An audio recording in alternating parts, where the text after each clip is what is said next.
Bago tayo mag-start magtrabaho, kailangan muna natin magsayaw. So ayan, yan po ang buhay OFW.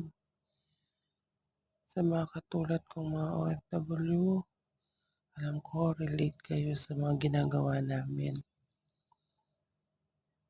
Kaya guys, sa lahat ng gustong mag-abroad, kailangan mag-isip, pag-isipan mabuti. Pag-isipan yung mabuti kung kayo ba ay tutuloy o hindi. Kasi maraming trabaho dito ang hindi nyo dinaranas sa Pilipinas.